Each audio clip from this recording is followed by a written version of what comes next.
ಬಹುಶಃ ರಾಜ್ಯ ಕಾಂಗ್ರೆಸ್ನಲ್ಲಿ ಮತ್ತೆ ಕುರ್ಚಿ ಮೇಲಾಟ ಶುರುವಾಯಿತು ಅಂತ ಅನ್ಸುತ್ತೆ ಸ್ಮಿತಾ. ಸಿದ್ದರಾಮಯ್ಯ ಅವರನ್ನ ಹೈಕಮಾಂಡ್ ಕರೆದಿದ್ದಾರೆ ಅಂತಂದ್ರೆ ಡಿ.ಕೆ. ಶಿವಕುಮಾರ್ ಅವರಿಗೆ ಸಹಜವಾಗಿ ಒಂದು ರೀತಿಯ ತಳಮಳ ಶುರುವಾಗ್ಬಿಡುತ್ತೆ. ಎಲ್ಲಿ ಏನಾಗುತ್ತೋ ಏನೋ ಅನ್ನೋಂಥದ್ದು ಒಂದು ಕಡೆ ಆದ್ರೆ ಮತ್ತೊಂದು ಕಡೆ ಸಂತಸವೂ ಇದೆ. ಬಹುಶಃ ಸಿಎಂ ಚೇರನ್ನ ಬಿಟ್ಕೊಡಿ ಅಂತ ಹೇಳಬಹುದು. ಆ ರೀತಿಯ ನಿರೀಕ್ಷೆಯಲ್ಲಿ ಡಿ.ಕೆ. ಶಿವಕುಮಾರ್ ಅವರು ಇದ್ದಾರೆ. ಒಂದ್ ಕಡೆ ಸಿದ್ದರಾಮಯ್ಯ ಅವರ ದಾರಿ ಬೇರೆ, ಡಿ.ಕೆ. ಶಿವಕುಮಾರ್ ಅವರು ಬೇರೆ, ಈ ಕಡೆ ಸತೀಶ್ ಜಾರಕಿಹೊಳಿ ಅವರ ದಾರಿ ಬೇರೆ. ಮೂರು ನಾಯಕರ ದಾರಿ ಮೂರು ಕಡೆ ಅನ್ನುವಂತಾಗಿದೆ. ಅಷ್ಟಕ್ಕೂ ಹೈಕಮಾಂಡ್ ಸಿದ್ದರಾಮಯ್ಯ ಅವರನ್ನ ಕರೆದಿದ್ ಯಾಕೆ? ಸಿಎಂ ಚೇರ್ ವಾರ್ ವಿಚಾರವನ್ನ ಇತ್ಯರ್ಥಗೊಳಿಸೋದಕ್ಕ ಅಥವಾ ಎಸ್ಐಆರ್ ಬಗ್ಗೆ ಮಾತಾಡೋದಕ್ಕ? ಈ ವರದಿ ನೋಡ್ಕೊಂಡು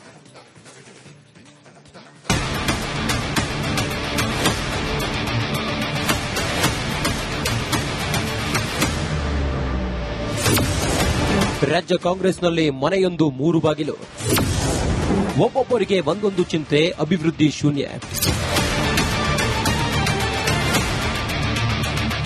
ರಾಜ್ಯ ಕಾಂಗ್ರೆಸ್ನಲ್ಲಿ ಮೇಲೋಟಕ್ಕೆ ಮನೆಯೊಂದು 100 ಬಾಗಿಲು ಅನ್ನೋ ಮಾತಿದೆ.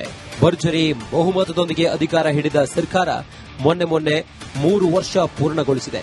ಆದರೆ ಈ 3 ವರ್ಷದ ಸಂಭ್ರಮ ಮನೆ ಮಾಡಬೇಕಿದ್ದ ಪಕ್ಷದಲ್ಲೀಗ ಎಲ್ಲವೂ ಸರಿಯಿಲ್ಲ ಅನ್ನೋ ಕಾರ್ಮೋಡ ಆವರಿಸಿದೆ. ಬಿಸಿಲು ಕರಗಿ ಬೆಂಗಳೂರು ನೆತ್ತಿ ಮೇಲೆ ಮಳೆ ಮೋಡ ಆವರಿಸ್ತಾ ಇದ್ದಂತೆ ಕಾಂಗ್ರೆಸ್ನಲ್ಲೂ ಅಧಿಕಾರ ಹಸ್ತಾಂತರದ ಗ್ರಹಣ ಬಾಧಿಸುತ್ತಿರೋದು ಸುಳ್ಳಲ್ಲ. ಹಾಗಾಗಿಯೇ 100 ಬಾಗಿಲ ಲೆಕ್ಕವಂತೂ ಗೊತ್ತಿಲ್ಲ, ಆದರೆ 3 ಬಾಗಿಲ ಲೆಕ್ಕವಂತೂ ನಿಮ್ಮ ರಿಪಬ್ಲಿಕ್ಗೆ ಸಿಕ್ಕಾಗಿದೆ. ಸಿಎಂ ಡಿಸಿಎಂ ಜೊತೆ ಈಗ ರಾಹುಲ್ ಗಾಂಧಿಯ ಕೊರಗು ಈ ಚದುರಂಗದಾಟದಲ್ಲಿ ಹೊಸ ಸೇರ್ಪಡೆಯಾಗಿದೆ.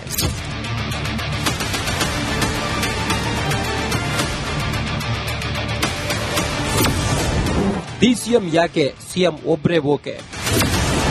ಸಿದ್ದರಾಮಯ್ಯಗೆ ರಾಹುಲ್ ಬುಲಾವ್.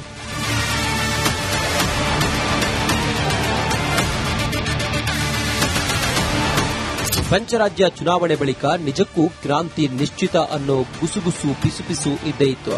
ಈ ಉರಿಯೋ ಬೆಂಕಿಗೆ ತುಪ್ಪವನ್ನಲ್ಲ ಪೆಟ್ರೋಲ್ ಅನ್ನೇ ಸುರಿದು ಬಿಟ್ಟಿದ್ದಾರೆ ರಾಹುಲ್ ಗಾಂಧಿ. ಪಶ್ಚಿಮ ಬಂಗಾಳ ಚುನಾವಣೆ ಫಲಿತಾಂಶವನ್ನೋದು ರಾಹುಲ್ ಬಾಬಾನ ನಿದ್ದೆಗೆಡಿಸಿಬಿಟ್ಟಿದೆಯಂತೆ. ಕುಂತ್ರೂ ನಿಂತ್ರೂ ಈ ಎಸ್ಐಆರ್ ಅನ್ನೋ ಪೆಡಂಬೂತ ರಾಹುಲ್ ಬೆನ್ನೇರಿ ಕುಣಿಯುತ್ತಿದೆಯಂತೆ. ಈ ಎಸ್ಐಆರ್ ಮುಂದಿನ ತಿಂಗಳು ರಾಜ್ಯದಲ್ಲಿ ಆರಂಭವಾಗಲಿದೆ. ಬಿಜೆಪಿಗೆ ವರವಾಗುತ್ತೆ ಅಂತಲೇ ಆರೋಪಿಸ್ತಾ ಬರ್ತಿರೋ ರಾಹುಲ್ ಈ ವಿಚಾರವನ್ನ ಹ್ಯಾಂಡಲ್ ಮಾಡೋದು ಹೇಗೆ ಅನ್ನೋ ಭಾಗಾಕಾರ ನಡೆಸಿದ್ದಾರೆ. ಕರ್ನಾಟಕದಲ್ಲಿ ಇದನ್ನ ಎದುರಿಸೋದು ಹೇಗೆ, ನಿಭಾಯಿಸೋದು ಹೇಗೆ ಅನ್ನೋದನ್ನ ತಲೆಗೆ ಹುಳ ಬಿಟ್ಟುಕೊಂಡು ಪರಿಹಾರ ಮಾರ್ಗ ಹುಡುಕುತ್ತಿದ್ದಾರೆ. ಇದರ ನಡುವೆ ಸಿದ್ದರಾಮಯ್ಯರೊಟ್ಟಿಗೆ ಇದರ ಬಗ್ಗೆ ಚರ್ಚಿಸೋದಕ್ಕೆ ಅಂತಲೇ ದೆಹಲಿಗೆ ಬುಲಾವ್ ನೀಡಿದ್ದಾರೆ. ಆದರೆ ಅಸಲಿ ಮ್ಯಾಟರ್ ಇರೋದೇ ಇಲ್ಲಿ. ಕೆಪಿಸಿಸಿ ಅಧ್ಯಕ್ಷರನ್ನ ಬಿಟ್ಟು ಕೇವಲ ಸಿಎಂಗೆ ಮಾತ್ರ ಆಹ್ವಾನ ನೀಡಿರೋ ರಾಹುಲ್ ನಡೆ ಹತ್ತಾರು ಊಹಾಪೋಹಗಳಿಗೆ ದಾರಿ ಮಾಡಿಕೊಟ್ಟಿದೆ. Tomorrow there is a meeting by 11 o'clock. I don't know the subject. But I am invited. Last night, Mr. Venugopal called me and intimated me the date and meeting. Once again, many speculations are surrounding, sir. You are meeting High Command after a long time. Many speculations are running around. Will it be a full Speculations are always there. CM ಆಹ್ವಾನ ಬೆನ್ನಲ್ಲೇ wrong ಆದ್ರ ಡಿಕೆಶಿ. ನನಗೇನು ಗೊತ್ತಿಲ್ಲ ಅಂತ ನುಣುಚಿಕೊಂಡಿದ್ದೇಕೆ?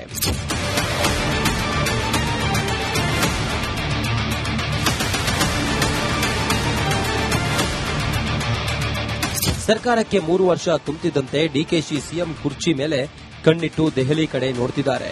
ಇಂಥ ಹೊತ್ತಲ್ಲೇ ರಾಹುಲ್ ಸಿದ್ದರಾಮಯ್ಯ ಒಬ್ಬರನ್ನೇ ದೆಹಲಿಗೆ ಕರೆದಿದ್ದು ಡಿಸಿಎಂರನ್ನ ಕೆರಳಿಸಿದಂತಿದೆ. ಈ ಬಗ್ಗೆ ಪ್ರಶ್ನಿಸಿದ್ದಕ್ಕೆ ನನಗೇನು ಗೊತ್ತಿಲ್ಲ ಅಂತ DKShi ಜಾರಿಕೊಂಡಿದ್ದಾರೆ. I don't know what did Surjewala tell you. I don't know what did Surjewala tell me. I don't know. I'll ask him. If he asks me to come, I'll go. Otherwise, I'll be staying here. Of course, whenever the party calls, we have to go. Otherwise, I'll not go. I don't know about it. I don't want to comment on it. It is not my job. Counter game ರೂಪಿಸಿದ್ರ DK brothers. ನಾಳೆ ದೆಹಲಿ ವಿಮಾನ ಹತ್ತುತ್ತಾರ DCM.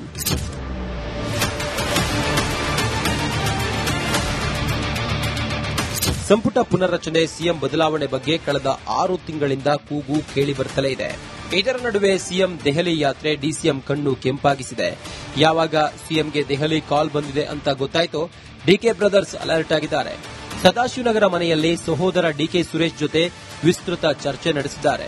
CM Delhi ಯಾತ್ರೆ ಸಾಧಕ ಬಾಧಕಗಳನ್ನು ಸಮಾಲೋಚಿಸಿರೋ brothers ತಮಗೂ ಕಾಲ್ ಬರಬಹುದು ಅನ್ನೋ ಅದಮ್ಯ ವಿಶ್ವಾಸದಲ್ಲಿದ್ದಾರೆ. ಕರೆ ಬಂದ್ರೆ ರಾತ್ರಿ ಇಲ್ಲ ಬೆಳಿಗ್ಗೆ ದೆಹಲಿ ಫ್ಲೈಟ್ ಹತ್ತೋ ಲೆಕ್ಕಾಚಾರದಲ್ಲಿದ್ದಾರೆ.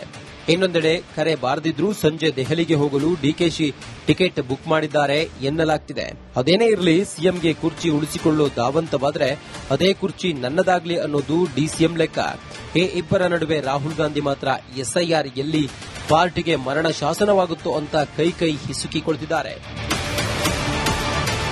Political bureau, Republic Kannada. ಮತ್ತಷ್ಟು ಡೀಟೇಲ್ಸ್ನೊಂದಿಗೆ ನಮ್ಮ ಪ್ರತಿನಿಧಿ ಬಸವರಾಜ್ ನೇರ ಸಂಪರ್ಕದಲ್ಲಿದ್ದಾರೆ. ಬಸವರಾಜ್, ಸರ್ಕಾರ ಅಸ್ತಿತ್ವಕ್ಕೆ ಬಂದ ದಿನದಿಂದ ಸಾಕಷ್ಟು ದೆಹಲಿ ಟ್ರಿಪ್ಗಳಾಗೋಯ್ತು ರಾಜ್ಯ ನಾಯಕರದು. ಈ ಬಾರಿ ಕೂಡ ಅಂತದ್ದೇ ಒಂದು ಟ್ರಿಪ್ ಆಗತ್ತಾ? ಉತ್ತರವಿಲ್ಲದೆ ವಾಪಸ್ ಬರಬೇಕಾಗತ್ತಾ? ಎಸ್ಐಆರ್ ಅನ್ನು ಹೊರತುಪಡಿಸಿ ನಾನು ಈ ಕುರ್ಚಿ ಹಾಗೆ ಸಂಪುಟಕ್ಕೆ ಸಂಬಂಧಪಟ್ಟಂತೆ ಕೇಳ್ತಾ ಇದ್ದೀನಿ. ಏನಾದ್ರೂ ಪ್ರೋಗ್ರೆಸ್ ಆಗತ್ತಾ? ಹೈಕಮಾಂಡ್ ಕಡೆಯಿಂದ ಏನಾದ್ರೂ ಕ್ಲಿಯರ್ ಸಂದೇಶಗಳು ಬರೋ ಸಾಧ್ಯತೆಗಳಿದೆಯಾ ಅಂತ? ಖಂಡಿತ ಅದೇ ಒಂದು ಆಶಯ ಎಲ್ಲರಲ್ಲಿ ಮೂಡಿರ್ತಕ್ಕಂಥದ್ದು ಸ್ಮಿತಾ. ಬಹಳ ಪ್ರಮುಖವಾಗಿ ಕಳೆದ 6 ತಿಂಗಳಿಂದ ರಾಜ್ಯ ಕಾಂಗ್ರೆಸ್ನಲ್ಲಿ ಇದ್ದಿರತಕ್ಕಂತಹ ಗೊಂದಲ, ಒಂದು ನಾಯಕತ್ವದ ಜಟಾಪಟಿ, ಇನ್ನೊಂದು ಸಚಿವ ಸಂಪುಟ ಪುನರ್ರಚನೆ ಆಗಬೇಕು ಅನ್ನುವಂತ ಒಂದು ಒತ್ತಡ, ಎಲ್ಲದಕ್ಕೂ ಕೂಡ ಕಾಂಗ್ರೆಸ್ ಹೈಕಮಾಂಡ್ ಇವತ್ತು ಕರೆಯುತ್ತೆ ನಾಳೆ ಕರೆಯುತ್ತೆ ಅನ್ನುವಂತ ಒಂದಷ್ಟು ಚರ್ಚೆಗಳು ಆಗ್ತಾನೆ ಇದ್ವು. ಕಳೆದ 6 ತಿಂಗಳಿಂದ ಒಂದಲ್ಲ ಒಂದು ಕಾರಣಕ್ಕಾಗಿ ಮುಂದಕ್ಕೆ ಹೋಗ್ತಾನೆ ಇತ್ತು.